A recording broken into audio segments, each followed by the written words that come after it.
Right. Welcome, everyone. As many of you know, I'm Marcia Marley, President and Executive Director of Succeed Together, the parent organization of the Literary Festival. We hope you enjoy tonight's discussion. I know I'm looking forward to it. Also, we have several more not to be missed festival treats coming up in June. As I've said in previous events, by buying tonight's ticket, you are not only supporting our literary festival, but also the transformative work of Succeed Together. With the advent of the pandemic, our mission of closing the opportunity achievement gap has become even more urgent. Why?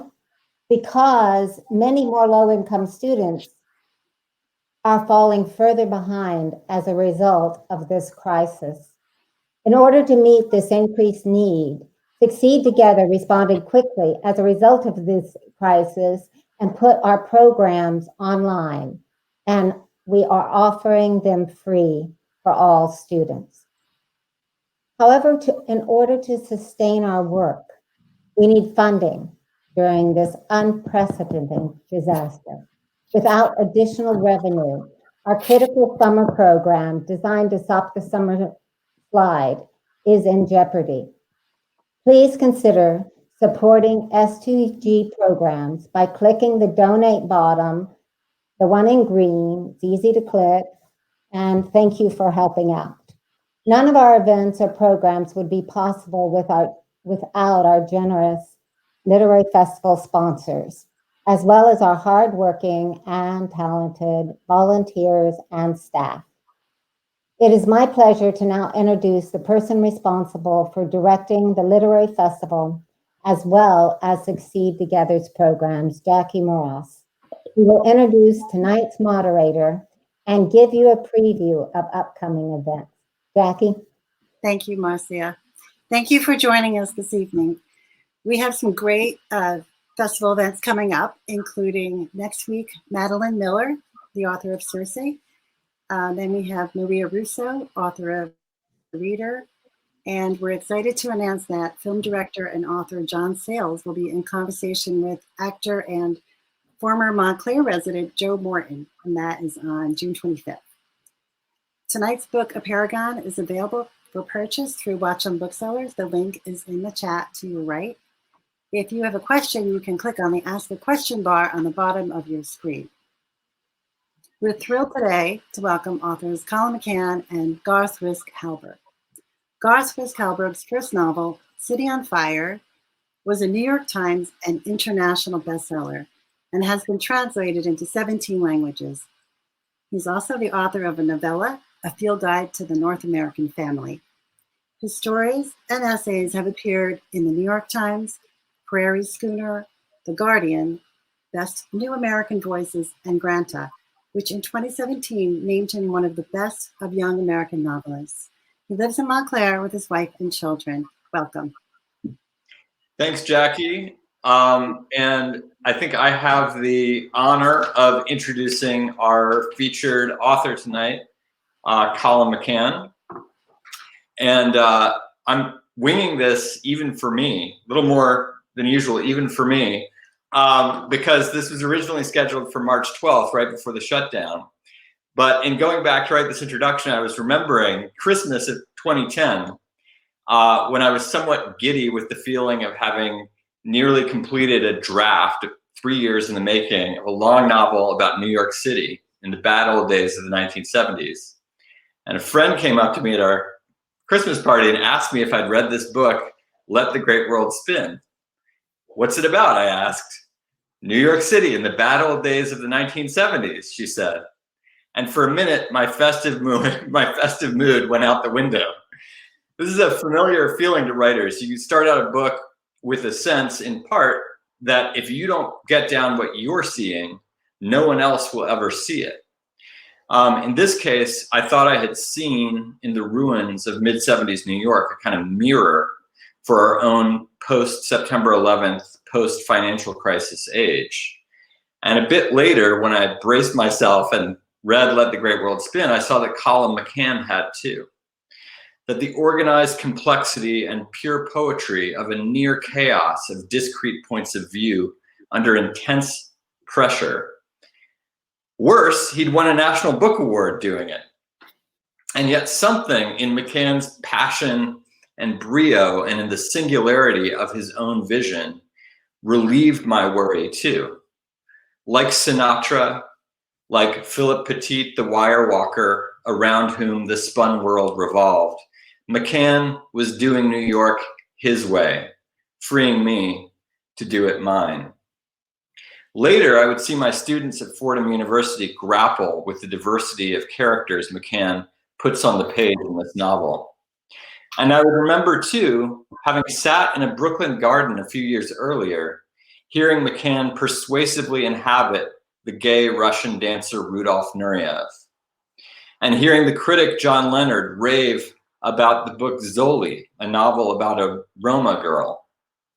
And I would remember, and then later I would be in France, between getting tips on fatherhood from McCann himself, being reminded that he'd once written a novel about the sandhogs and so-called mole people who live under New York's rivers and streets.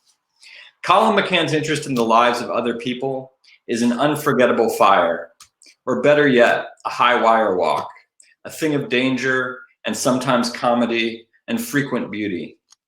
And at the risk of spraining a metaphor, Apeirogon, his new book, is his highest wire yet. Here he takes the story of two fathers bereft by the Israeli-Palestinian conflict and tries to turn it into something as startling and affecting in its grace as the birds in a Seamus Heaney poem. It's my great privilege here today, to talk to him. Colum, how are you? Wow, what a beautiful introduction.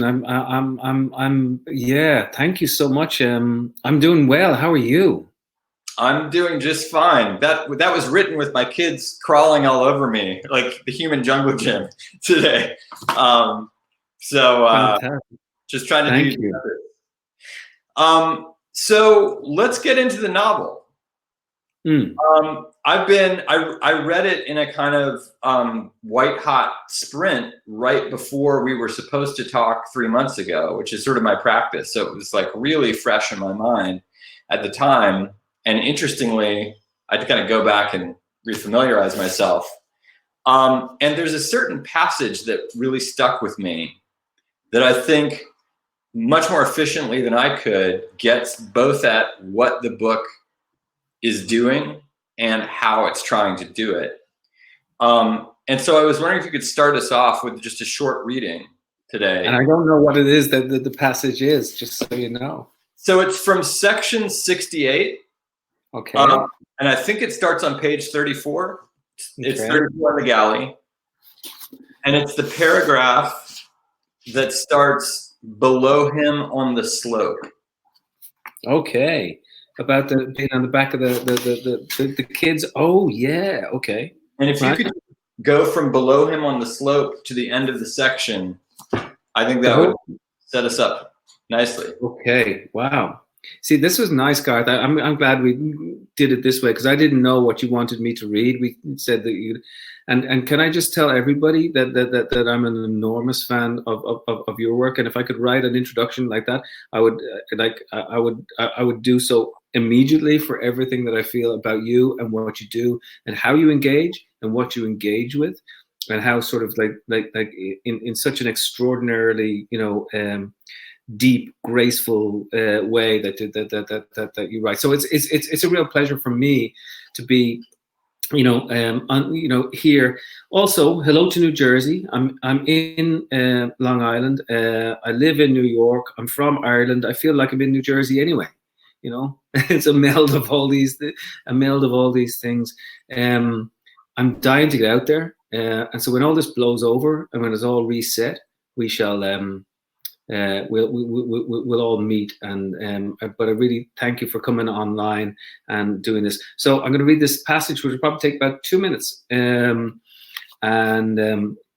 it's from the point of view of Rami, who is an Israeli, and he has ridden his motorbike around town, and he's come to a slope at a point in Jerusalem, looking over the city. Below him, On the slope, young boys lazed on the hillside on the backs of thin Arabian horses. The boys wore immaculate white jeans, their horses muscled beneath them. Rami wished he could somehow reach out to them, approach them, say a word. But they knew already who he was from his license plate and what he was, just from the way he carried himself. They would know from his accent too, even if he spoke to them in Arabic. An older man on a motorbike, his pale white skin, his open face, the hidden fear. I should go and tell them. I should stride across and look them directly in the eye. Her name was Smadar, grape of the vine, a swimmer, a dancer too. She was this tall. She had just cut her hair. Her teeth were slightly crooked. It was the start of the school year. She was out shopping for books. I was driving to the airport when I got the news. She was missing. We knew. My wife and I, we knew. We went from hospital to police station, back again. You cannot imagine what it is like. One door after another, then the morgue. The smell of antiseptic. It was unspeakable. They slid her out on a metal tray, a cold metal tray. She lay there, your age. No more. No less. Let's be honest here, guys. You would have been delighted by the news. You would have celebrated. You would have cheered. And I would once have cheered for yours too, and your father's father. Listen to me. I admit it. No denial once long ago. What do you think of that? What sort of world are we living in? Look up. It's watching us, all of us. Look up there. After a while, the blimp began to press down further upon him like a light hand upon his chest, the pressure growing firmer, until all Rami wanted to do was to find a place where he could not be seen. It was so often like this, the desire to vanish, to have it all gone in a single smooth motion, to wipe it all clean. Tabula rasa, not my war, not my Israel. Show me then. Convince me, roll back the rock, return Smadar. All of her, gift her back to me, all sewn up and pretty and dark-eyed again. That's all I ask. Is that too much? No more whining from me, no more weeping, no more complaints. A heavenly stitch, that's all I ask. And bring a beer back too. For Bassam, for me, for Salwa, for Irene, for Hiba, for Nurit, for all of us. And while you're at it, bring back Sivan and Ahuva and Dalia and Yamina and Lily and Yael and Shulamit and Kalila and Saba and Zahava and Rivka and Yasmin and Sarah and Inam and Ayala and Sharon and Talia and Rashida and Rachel and Nina and Mariam and Tamara and Zuhal and Riva and every other one under this hot, murdering sun. Is that too much to ask for? Is it?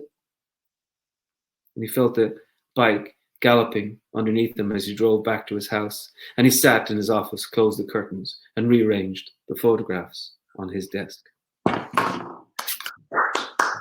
Thank you so much. Thank you. I sprung that on you. Yeah, it's interesting. You know the way you get it in your head, and so I haven't read that passage ever before. It's a good passage to read, but I had changed one word in it, and so in my head, when he says the word guys, he actually in one of the versions he said habibi, which is sort of sweethearts in Arabic, and it's an interesting construction. He uses the word habibi later. I decided that he should use it later, but yeah, that's Rami, a hero of mine. Rami and Bassam. Rami's from Israel, Bassam's from Palestine, and they are two men who, as you said, use the force of their grief, having lost their daughters, as a way to re-engage the world and to talk about peace and togetherness, and how we actually have to know one another. So thank you for letting me read that section. And for those who haven't read the book yet, Rami and Bassam are real people. I mean, we could reach out and have them comment in the comment thread here, which is both something of a departure for you and something of a running phantom through your novels. But I wanted to start with the obvious question, which I also see coming up in the comment thread, that's just about how you came to this material. Obviously, you weren't born into the conflict that you're describing, or not to the degree that your subjects were.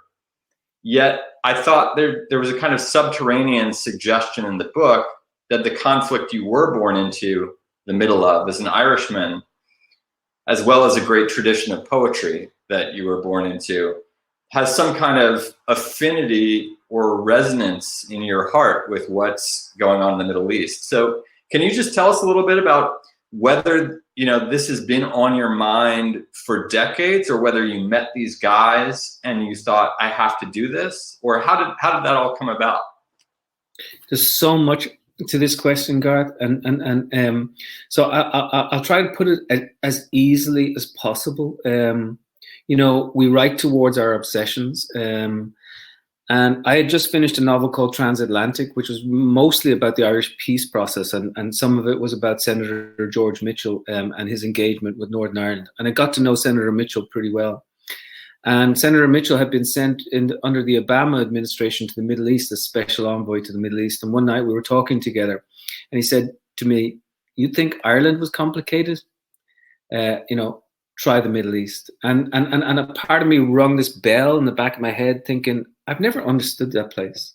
I've always wanted to understand the place, because if I go to Northern Ireland, I'll see, you know, a Star of Israel, a Star of David flying over a certain house, and then I'll see a Palestinian flag flying over another house, and it became a sort of a cipher for conflicts all around the world.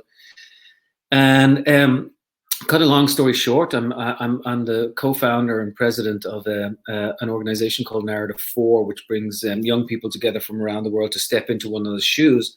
And we decided to go to Israel and Palestine just to have a look and see what was going on. And went with a group of musicians and activists, and about 12 of us, with this wonderful group called Telos, T-E-L-O-S, run by a Palestinian American by the name of Greg Khalil. And he brings people across. He's pro-Israel, pro-Palestine, pro-peace. It's a complicated situation. And we had this incredible journey. In fact, I want you to come, man. I mean, like, if you can give me 2 weeks of your life sometime next year, and you want to go somewhere that's going to like completely disrupt you, come on a Narrative 4 trip, and we'll go across. You're on. Did I get a yes? Yeah. All right. And on my second to last night, I went to this town of Beit Jala, and it was 4:00 in the afternoon. It was already dark. It was November. It was rainy. It was cold. I was feeling miserable. Walked up these stairs, went into this room, saw these two men, Rami and Bassam, sitting down there. And within half an hour, I was in floods of tears. And I kid you not, I mean, my rib cage was completely ripped open. You know, that's the way I think about it. And they had reached in somehow, and they had found something in me. And I thought, these men are extraordinary. But then I came back and said, I want to write about Israel and Palestine, but how can I do it? Because I see one of the questions is a really good question. You know, how do you, as an Irish Catholic, you know, how can you engage with Israel? How can you engage with Palestine? I have lots of answers to that question, but I'm really interested in cultural celebration as well. I'm really interested, and this notion of cultural appropriation is really important, because God bless the people who are talking about it in the universities and everything, because they're right. There have been years and years and years of cultural appropriation. But there's another thing that is the exact same thing as cultural appropriation, but it goes in with humility. It goes in saying, I don't know. It goes in saying, teach me. It goes in saying, I need to know. It goes in saying, I am foolish. And it's called cultural celebration, where you expand your own culture by entering into someone else's. But in the process, you really have to acknowledge the depth of what it is that you don't know. And I'll finish with this, though. My favorite words these days, and I think they're really important, and I think they're going to be really important for the next 6 months if we can. They are, I don't know. And what I mean by that is we're living in really messy, complicated times, and people are afraid to say, I don't know. I have been afraid to say, I don't know. Or I am confused. Everyone's coming indoors. They're sort of locking themselves down into boxes and saying, don't disturb me. This is what I am. But I think we're much more complicated than that. And the infantilization of the American public and the infantilization of the Irish public and whatever, or the Israelis or the Palestinians, is rampant, as if there can only be one monolithic thing. And so part of the job of the writer is to go in and scuff the hell out of things, to be messy, to push people, like to push people to the point where they might feel disrupted, and so they can ask the questions then themselves. And I think that's the job of the artist right now, especially the contemporary American social artist, is to work out of an inner recklessness that might get you in trouble. And so it's interesting because it occurs to me that these machines that we're talking on, we were talking a little bit about this while we were rosining up for the main talk. This is wonderful. This is you and me, and I'm asking you questions because I don't know the answers to them. And we're sort of having this experience of what my anthropologist wife calls shared subjectivity, which is messy and open. And it's the experience that you had in this room in Beit Jala with Bassam and Rami.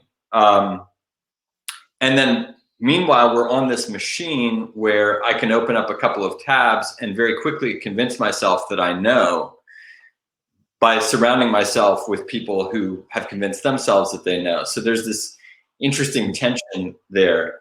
But when you say you're in that room and these men essentially are, what they've done with their grief over their lost children, their murdered children, is that they've embarked on a large project of shared subjectivity where they're telling their stories. I have this quote written down. I was going to save it for later, but it's a good one. Let me see if I can find it. Sharing their sorrow, not using it or celebrating it, but sharing it. Right. And you said you're sitting there listening to it and it found something in you. Right.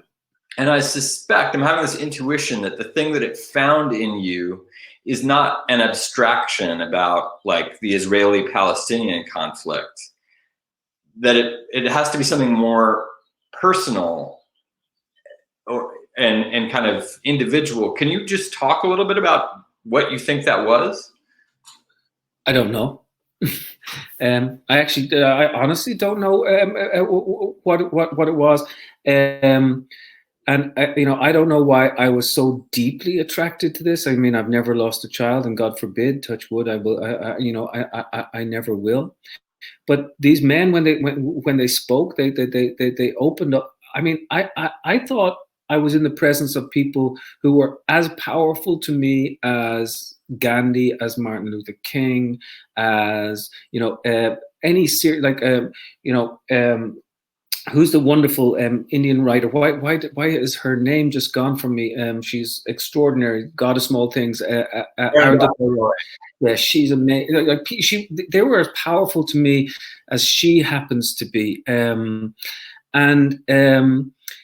When I got home, I tried to write an Irish character in Israel. I tried to do all the traditional things that you do, and it just didn't work for me. And then I had to go in and I had to look at the book, and something really interesting happened. This is the next question. I just want to slow us down. So you have these guys, and you know, I have to write about this. I've seen something. Yeah.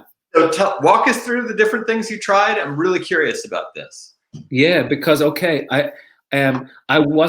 first I didn't know that I could write about. What I decided was I was going to write about a woman from Belfast, and that would be close enough to me, right? Who has lost a son, who has gone, an Irish young Irishman who has gone over to the West Bank to build water wells. This was the original novel that I conceived.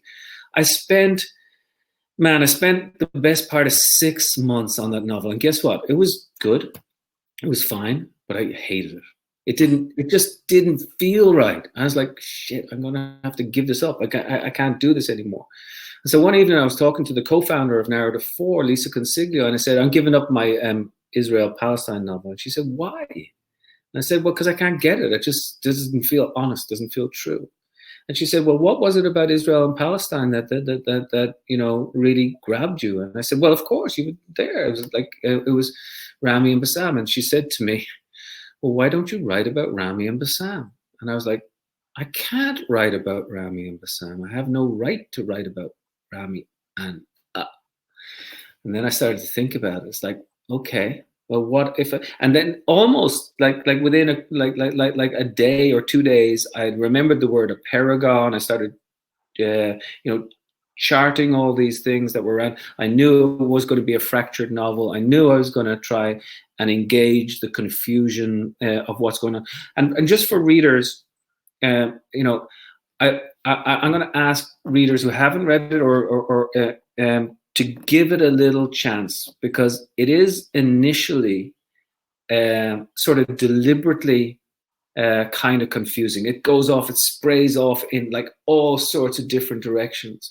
And I'll put a pitch in for you though. Yeah. For any reader who's ever been on the internet, this sort of fragmentation and a sense of a lot of bitty little things that may or may not connect flying at you should actually be sort of like the water you are swimming in. So you're selling yourself a little short. I think it's fairly approachable in its fragmentation.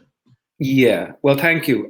But one of the things that happened to me was that my son John. So 5 years ago, 5.5 years ago, just before I started writing this novel, my beloved father died, and my beloved father Sean was like always the first reader for me of everything that I did. He was gentle with me. He was a journalist. He was a literary journalist. He was, but he's always gentle with me. And then he read the previous book, which was called 13 Ways of Looking, and then he died. And I was so happy that he'd read the first draft.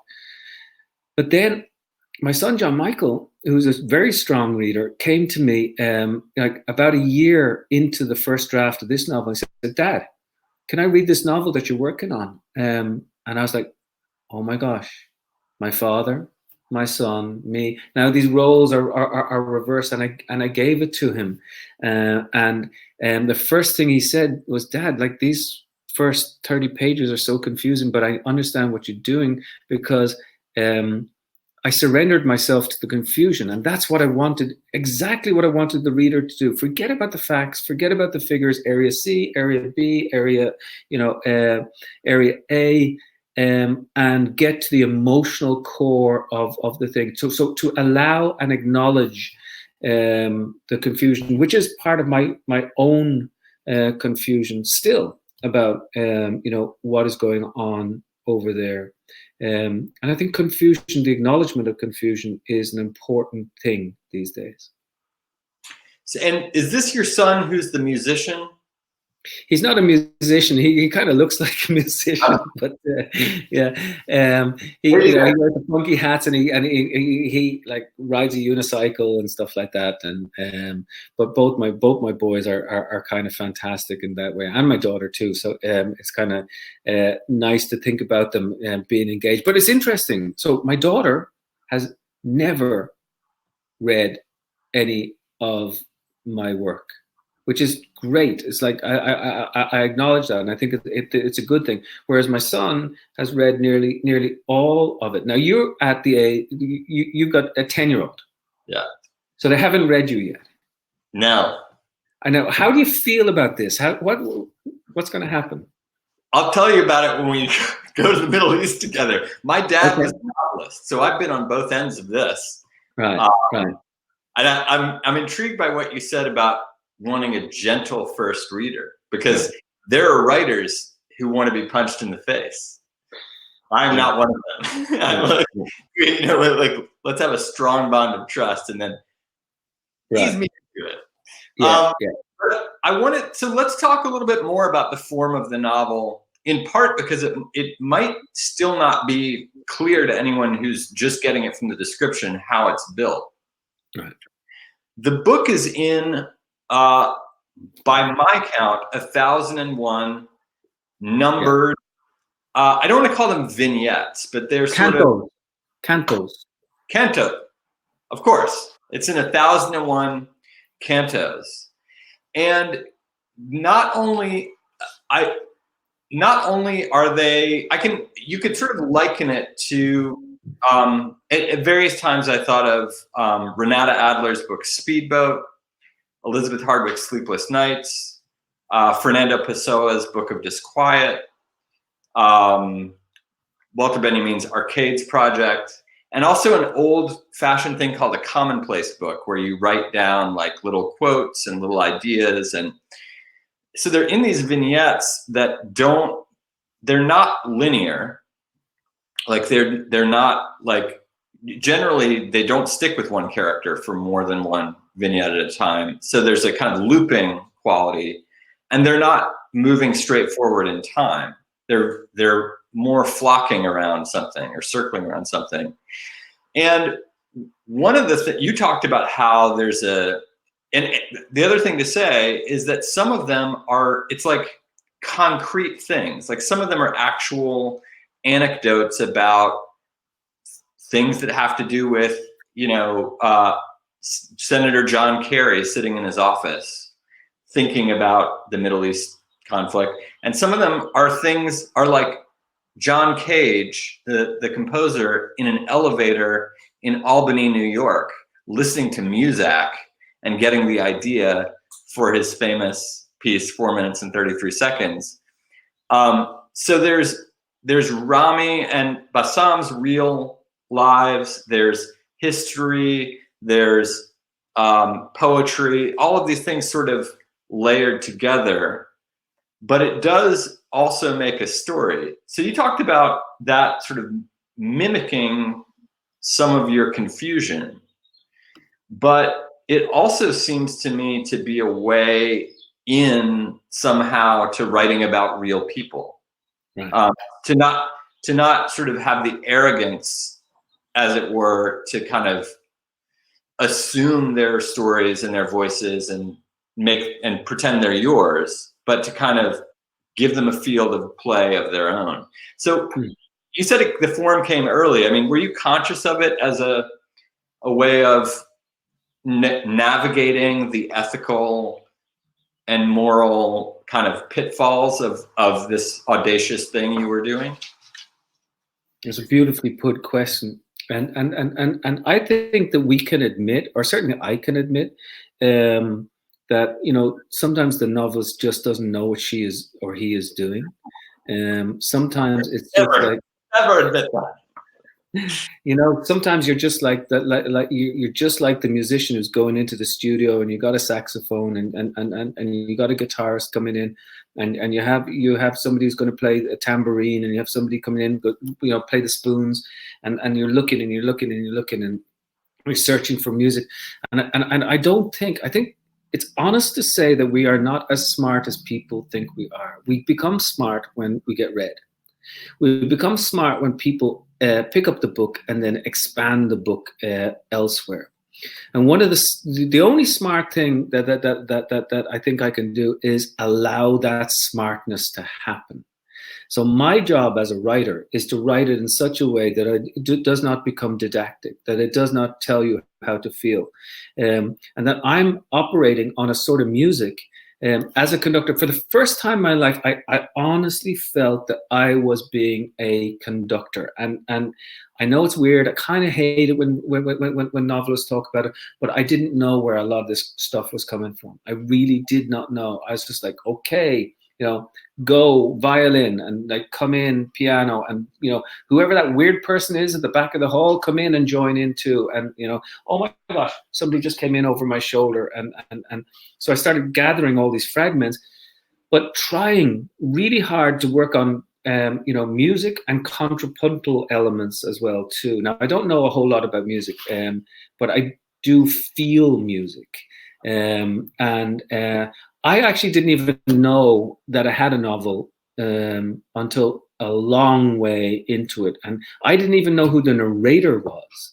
until a couple of years into this thing, and the narrator happens to be the reader, which is like, that was a weird moment for me. It's like, holy, I can say it, right? Can I say it? Holy shit. Yes, I just said it. This was a moment where I was searching for a narrator, and then I realized I was the narrator, yes, but much more profoundly, the reader was the narrator. And that, when that happened to me, I was like, oh, I'm sort of out of control here. I don't know what's happening, but I'm kind of, I got to tell you, Garth, I mean, I struggled. There were days when I sat in my office and I wept. When you read about suicide bombing and you read about these sort of things, there was a lot to carry in there. But in the end, I knew I wasn't carrying even a fraction of the amount that Rami and Bassam carry their whole lives. And one of the things about these guys, I think it's important for us to say, we're talking about Israel, Palestine, we're talking about their daughters who passed. They are so friggin' well full of hope. It's unbelievable. Their engagement with the idea of like, they will put a crack in the wall and eventually the wall will fall is, I think, one of the most extraordinary expressions of optimism coupled with deep darkness, which is sometimes the very, very, very best form of human engagement. They're like Pez optimists. It strikes me that one of the things, just thinking about the crack in the wall, I mean, one of the things that the form is sort of doing is actually frustrating the reader, the reader narrators, all of these sort of big capital I ideas that we want to bring to this topic. We think we know how we feel and which side, and also how things should work. And this forum is constantly pushing against that because so much of the meaning is emergent in the spaces between things and in the ways, in the echoes and the mirrorings, things that can't be put into words. There's a lot of room in this pile of words for things that can't be put into words, and kind of restoring that space to a topic that's been so thoroughly kind of talked over, like Flaubert's Dictionary of Received Ideas, right, kind of thing. And there's a really interesting question there from Catherine. She said, when she reads Mrs. Dalloway, she just gives into it. And that's kind of what I was asking of the reader. Give into it. Just allow it to operate upon you and see what this music eventually does. This music will not tell you necessarily how to feel about what's going on, but when you give into it, then some sort of form of deeper intelligence comes into this thing, and then we begin to feel the human emotion, because eventually. I've read your work. I think it's so extraordinary, and what you do is that you do what Faulkner asks us to do. You talk about the conflict, the human heart in conflict with itself. You talk about big issues of love and pride and pity and sacrifice and compassion in particular places. And I think this is what literature can do, or really good literature can do, and how it can sort of eventually disrupt the world and make us think in different ways about who we are and where we are, which is, that seems to me to be our ultimate job. I just wanted people to think a little bit differently about Israel and Palestine, and so I had to come up with a different form. You get criticism for it too, and you get I've been bashed around a little since the publication, but that's okay. I sort of kind of knew it was going to happen, but mostly the response has been truly extraordinary, and I kind of want people to go over there and to look at it with new eyes, and then come back here and talk to people. So did you make repeated trips over during the write? So it sounds like you actually felt the compulsion to start writing very early in the process. Did you then go back, and see an interview and all that as you were writing, and how did that work? Yeah. So I went back and forth, I don't know, best part of a dozen times. I got on Rami's motorbike. I got in Bassam's car. I had dinner with their families. I met their kids. I hung out. I walked the hills of Ramallah with Raja Shahade. And people ask me sometimes, well, if you did all that and they're real, why is this a novel? And it's a hard question to answer because, like, it's questioning the idea of what's true and what's not true in this sort of post-truth era. And I think us as novelists, we've been posing that question for quite a little while. But I will tell you this. Say, for example, that the novel is basically about two men who tell their stories and they meet together. One is Israeli, one is Palestinian, and they meet together in a Christian monastery in Beit Jala. They never met in that monastery. That monastery exists, but these two men who met everywhere, they never met there. Bassam's motorbike, instead of being like, in reality, Bassam's or Rami's motorbike is an automatic. I wanted it to have gears, so I put gears on it because I wanted the reader to jolt and feel like they were jolting through the experience. And so there are elements where I'm trying to get at a deeper human truth, right? Through like a fictionalization of these things. So I bring this Muslim man and this Jewish man together into a Christian monastery in which they tell their stories to you and to me, and that was important to me. And in the end, Rami actually said to me, "Oh, well, I've never been there, but now I've been there," which is kind of extraordinary to me. And I have to say, I wish every person on this call tonight, there's like 250 people on this call, which is kind of really cool. I'm so happy about it. It's like, I feel like we're really at the festival and could meet these men. And maybe, they came over for the launch, right? But then they had to go home because of family things and because of the COVID. But maybe we'll get them back to the festival next year, and we can all. I would love for you to meet them, by the way, these guys. It'd be very cool. So yeah. I see that actually, I had no idea that there are that many people in this room or wherever we are, this Christian monastery, whatever space this is. But I see there are actually a lot of questions from the audience. So I'm going to open up this.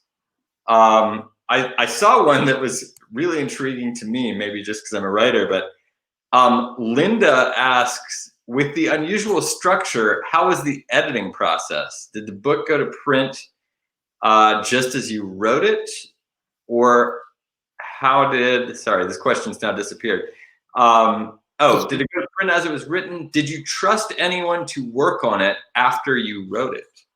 Oh yeah, I mean, my editor Jennifer Hershey at Random House.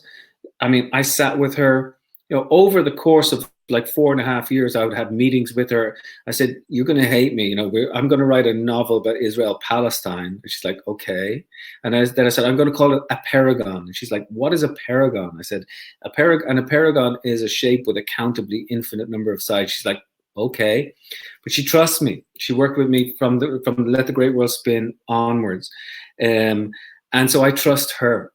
She is an extraordinary editor and a confidant too.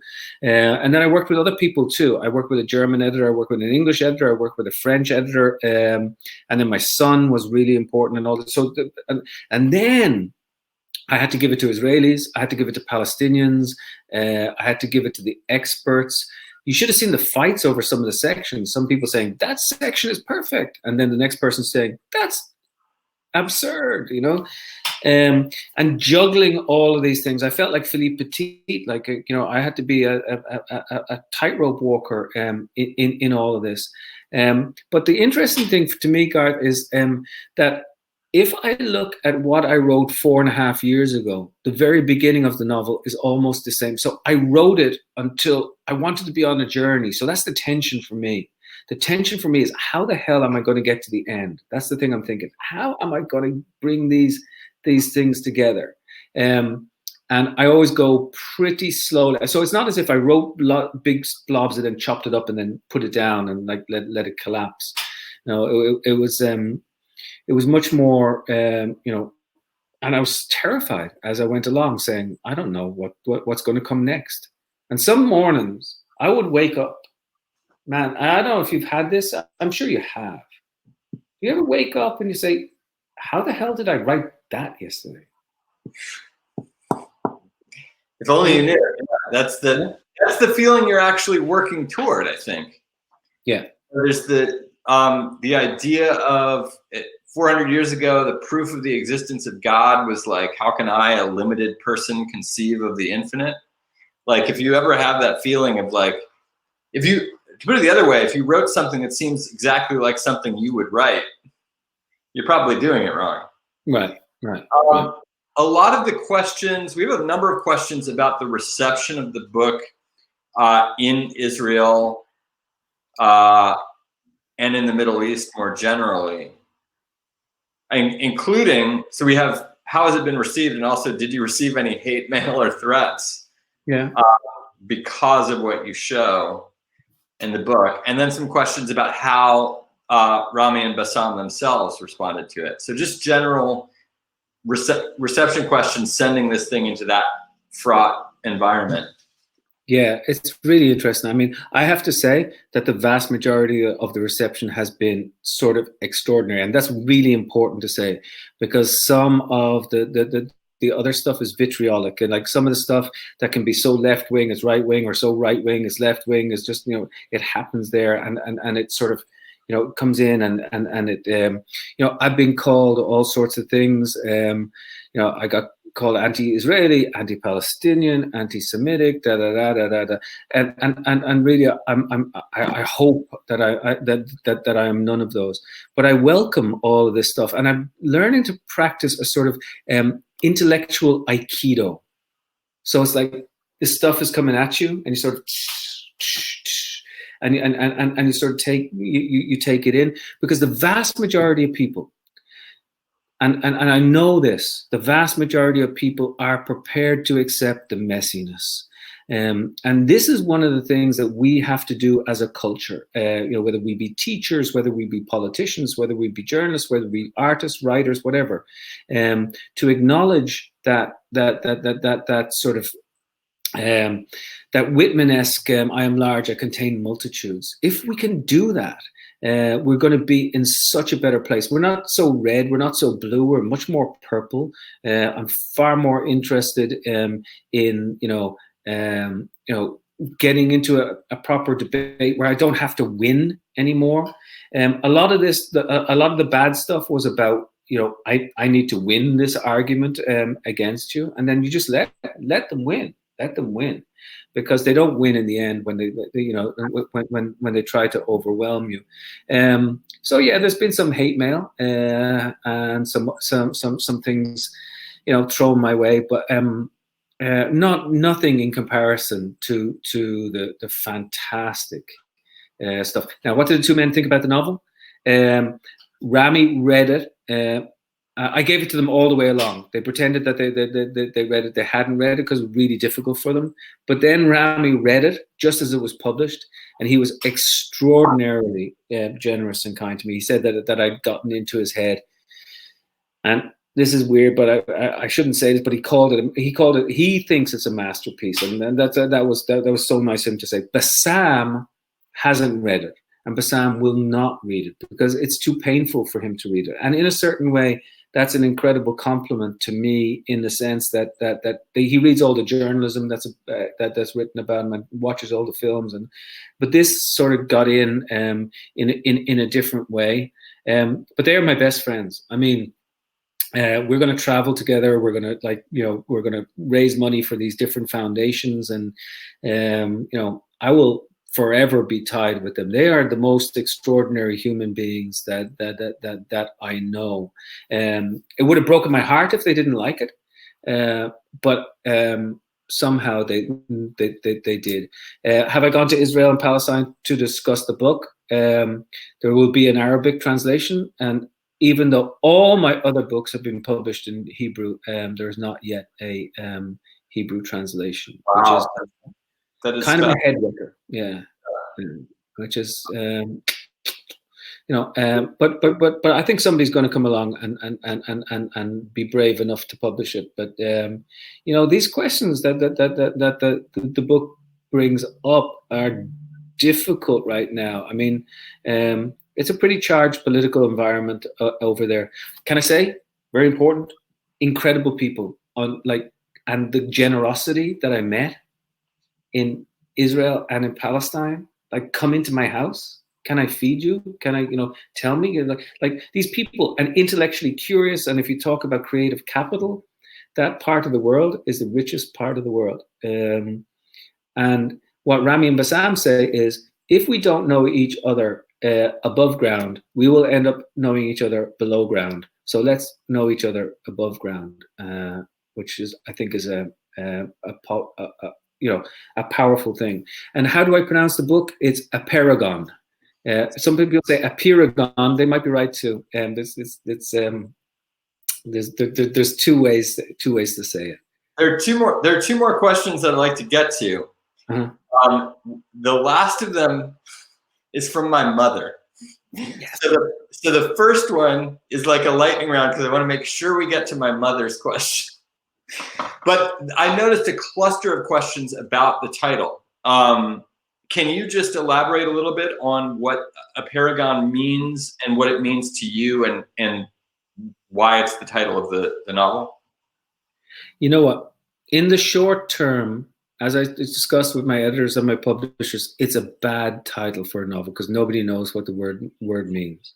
I think that in the long run, it was the only title that could go with this book.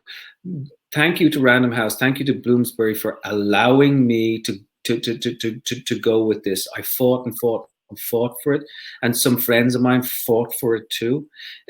So I was lucky. And Apeirogon is a shape with a countably infinite number of sides, which means you can land on a finite point in this infinite shape at any particular time. In other words, not that this is impossible. It's more that we are all involved. We are all complicit. You and I are involved. Garth, you and I are involved with Smadar and Abir's story because we have children, because we're human, because we have everyone has a relationship with Jerusalem in a certain way. The three major religions, three major continents all coming together. So all of these things form part of the bigger picture. And somebody says there, "Oh, I love the title." I'm so happy that they like the title. You should have heard what Percy Bysshe Shelley's editors tried to do with Endymion. Oh, really? They're like, no way, no, Endymion, no. Let's call it. It's not commercial enough. Right. So my mother's question had to do with writing about real people. Right. It strikes me that it's actually something you've been doing all along. And yet I also hear you talking about this as a departure. Yeah. So in what ways did you come to see this as something, just a different degree of what you'd been doing? And in what way did it feel like a departure in kind with entirely different challenges than writing about George Mitchell or about Nureyev? And then how do you work them into the tapestry of something fictional and artistic? It's a great question, and thank you to your mammy. I'm just thinking about my own mom, and she's like, how do I pronounce that? She's in Dublin right now. She's 93 years old, but in relation to writing about real people, you have to be really careful, I think, but the real people should be as important as the supposedly non-real people, and the real is imagined and the imagined is real. And the way I think about this, man, is we're coming up on Bloomsday. I met my grandfather one time, right? He was alive in Dublin, June 16, 1904. I only met him one time, and I didn't really know him, but I know him through the imagination of James Joyce. So this real person, my grandfather, and in fact my great-grandfather, I know their lives because James Joyce wrote this incredible novel that takes place in Dublin on June 16, 1904, and is a compendium of the human heart and the human experience. I love this intersection of fiction, non-fiction, which really is just really a form of storytelling, and it gets to what I would hope to be the deepest form of human truth. So you have to look after your non-fiction characters, and you have to look after your fictional characters. And in fact, I will say, maybe provocatively, I hate the word fiction. That's a provocation is a wonderful place to end a talk. You've been really so gracious. The best interview. This is fantastic. Can we keep going for another hour? Well, we are going to keep going in the there's a reception afterwards, which is a separate somehow. So some of us will go there. I'm not quite sure how that works. The funders and the sponsors and all those wonderful people. But can we just acknowledge all the people who came on here, like the 250 people who are involved in the festival? Like most of them are in New Jersey, I presume. I really hope that myself and Garth get a chance to see you, and maybe whether it's next year's festival or some other time. It's a brilliant book town. It's a brilliant bookshop. And this is a weird and wonderful format for us. I hope that you can feel our engagement as writers with what you guys do as readers. So thank you to everybody for being there, and thank you for reading the book. And Garth, you're amazing. Thank you so much to everyone, and thanks again to Colum. Let this applause stand in for 250,000 applauses, for countably infinite applause. That's right. Thanks, everybody. Oh, sorry, I'm supposed to say Katrina from the festival will come up and do something I have now forgotten. Katrina, are you going to come and? There we go. I am. Thank you. I wanted to say thank you to both of you. I could have you talk for another hour. It would just be fantastic. And I'm sure everybody here would love to hear you talk for another hour, but our time unfortunately is up. But thank you so much. We would love to have you come back to the festival next year, next week, if we could have it in person. That would just be amazing. So thank you so much, Colum and Garth, and we'll see you over in the VIP reception. And thanks for coming, Mom. Thanks, Mom. So I just wanted to thank everybody for coming. Obviously, I've thanked Garth and Colum. And I also wanted to thank all of the festival sponsors, the event partners, our wonderful festival friends. Hopefully you can see the slideshow going around. I'll make it bigger in a second. And also all of the authors who volunteered their time to come and hear from us, for us to hear from them over the last couple of weeks. It's been absolutely amazing. And we still have some more events to come. Next week, we have Madeline Miller. And then in a couple of weeks, we've just announced John Sayles is going to be talking with Joe Morton, the actor, which is a new event. It was supposed to happen in September, but we've brought it forward. And then we have How to Raise a Reader with Maria Russo in June the 17th. And June the 10th, we have What is Colour, which is a discussion with Ariel Ekstud and her mother, Joanne, who are experts on colour. In the meantime, I wanted to thank you all for coming. Thank you for supporting the festival. Thank you for supporting Succeed Together. And I will put into the chat how you can access the replay if you've missed the beginning or you've had to leave towards the end. And to everybody who also needs some help to get to the VIP reception. And we'll see you later. Good evening, everyone. Good night.